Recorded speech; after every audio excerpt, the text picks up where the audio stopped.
Hello everybody, I hope कि आप सभी लोगों की यूपीपीसीएस की तैयारी काफ़ी अच्छी चल रही है। जिस तरीके से सिलेबस में चेंजेस हुए हैं, major changes I should say, तो आप लोग अकॉर्डिंगली तैयार कर रहे होंगे। लास्ट का जो आपका लोकल लॉ का पेपर है उसमें यूपी रेवेन्यू कोड इंक्लूड किया गया है इस बार। तो यहाँ पे मेरे चैनल पे आपको यूपी रेवेन्यू कोड के मेंस क्वेश्चन आंसर्स के फॉर्मेट में वीडियोस मिल जाएंगे, तो आप जल्दी से मेरे चैनल को सब्सक्राइब कर लीजिए। आज की इस वीडियो में मैं डिस्कस करूंगी लैंड मैनेजमेंट कमेटी, उसकी कॉन्स्टिट्यूशन, पावर, फंक्शंस और ड्यूटीज़। यहाँ तक मैं आपको ये भी बताऊंगी कि किस तरीके से आपको सारे क्वेश्चंस कवर करने चाहिए। तो आइए बिना देरी करे इस क्वेश्चन को हम लोग अच्छे से सॉल्व करते हैं। स्लाइड में आप लोग बाइफर्केशन देख रहे हैं ना कि मैंने फंक्शंस, ड्यूटी सेक्शन 60 लिख रखा है। पावर्स में आपको 3 सेक्शंस लिखने हैं।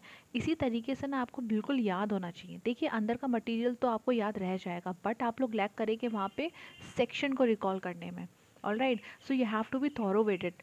तो वो आप कैसे कर सकते हैं? आप अपने हैंडी नोट्स बना सकते हैं इसी तरीके से कि अगर आपसे लैंड मैनेजमेंट कमेटी पूछा है तो पावर का सेक्शन आपका ये है, फंक्शंस ड्यूटीज़ का ये है, ठीक है। इसी तरीके से शॉर्ट नोट तैयार कर लेना, जैसे मैंने स्लाइड बनाया ना, इसी तरीके से ही अप्रोच करना, तभी याद भी रहेगा। अगर आप लोग बहुत ज़्यादा वाइड नोट्स बना लोगे तो बिल्कुल भी वहाँ टाइम नहीं होगा आपको रिवाइज करने का।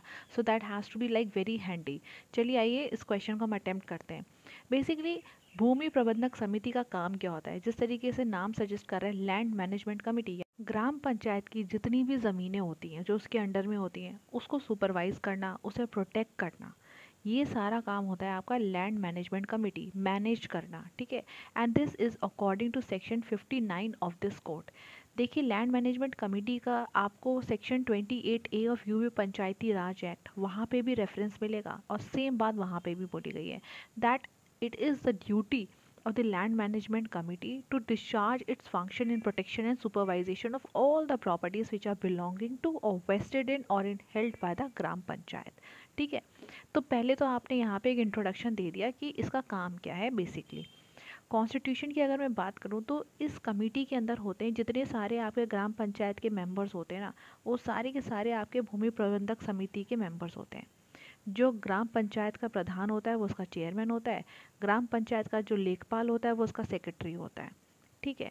अब हम आगे बढ़ते हैं इसकी फंक्शंस और ड्यूटीज़ की तरफ। जब आप फंक्शंस एंड ड्यूटीज़ लिखेंगे तब आपको सेक्शन 60 मेंशन करना पड़ेगा। सेक्शन 60 में भूमि प्रबंधक समिति के फंक्शंस और ड्यूटीज़ बताए हैं। अभी मैंने आपको क्या बताया? सुपरवाइज करना, प्रोटेक्ट करना।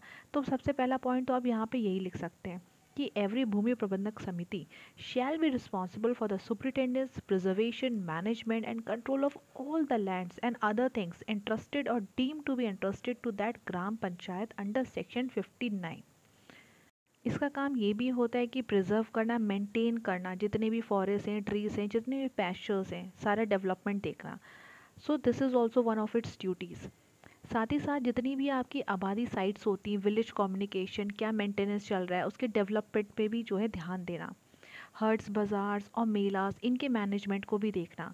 Maintenance and development of fisheries and tanks, development of cottage industries, agriculture के ऊपर इस समय वहाँ पे किस तरीके का इम्प्रूवमेंट हुआ है, क्या डेवलपमेंट हो रहे हैं नए नए, वो सारी चीज़ों को देखना।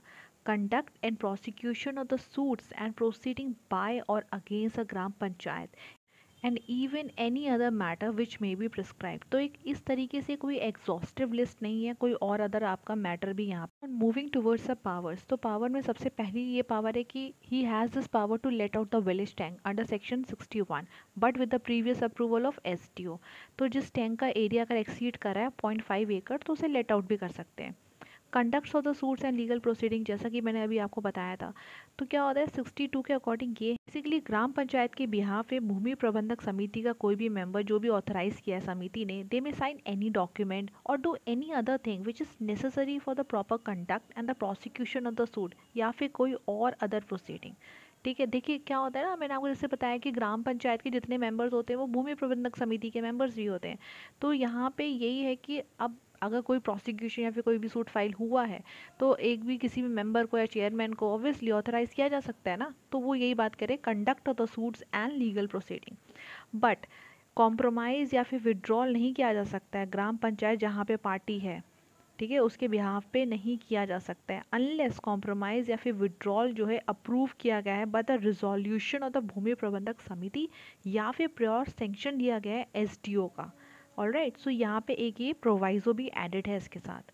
Moving on towards the next power that is of the allotment provided under section 63। Basically ये पावर ऑफ अलॉटमेंट है अब इसके पास 63 के अंदर, बहुत ही अच्छी पावर है। इसमें यह है कि भूमि प्रबंधक समिति एसडीओ की परमिशन लेके कुछ आपके यहाँ पे लैंड है जो ईयरमार्क किए हैं एसडीओ ने, उसे अलॉट कर सकती है for the purpose of building the houses. मान लीजिए कोई ज़मीन खाली थी that was earmarked by SDO, that is for the allotment of the abadi sites, वो दिया जा सकता है। या फिर कोई लैंड ऐसी ईयरमार्क थी आबादी साइट्स के लिए आपकी कौन से एक्ट के अंदर, UP consolidation of holdings act 1953, उसे भी दिया जा सकता है for building the houses. Any land which was acquired under provision of Land Acquisition Act 1894 or right to fair compensation and transparency in land acquisition, rehabilitation and resettlement act of 2013। तो तीन categories के land है जिन्हें allot किया जा सकता है for building the houses. So this power is given under section 63। I hope आपको समझ में आया हो दैट आपको किस तरीके से आंसर को अप्रोच करना है। बिल्कुल टिप्स पे रखना कि पावर्स पूछें तो आपको कौन कौन से सेक्शंस वहाँ पे मेंशन करने हैं। अलॉटमेंट वाला मैंने जस्ट अभी आपको बताया, ठीक है। तो तीन पावर्स हमने मेन देखी, इसकी फंक्शंस एंड ड्यूटीज सेक्शन 60 में है। कोई एग्जॉस्टिव लिस्ट नहीं है, कोई और भी मैटर यहाँ पे आ सकता है। Constitution part is also very easy. So I hope कि आपको जो है क्लियर हुआ होगा कि आपको यहाँ पे क्या क्या चीज़ें मेंशन करनी है। सो इसी तरीके से इंटरेस्टिंग वीडियोस आती रहेंगी। मेरे चैनल को आप लोग सब्सक्राइब ज़रूर कर लें और ज़्यादा से ज़्यादा शेयर करें लोगों में। अब मिलेंगे नेक्स्ट वीडियो में। Till then take care, bye bye everyone.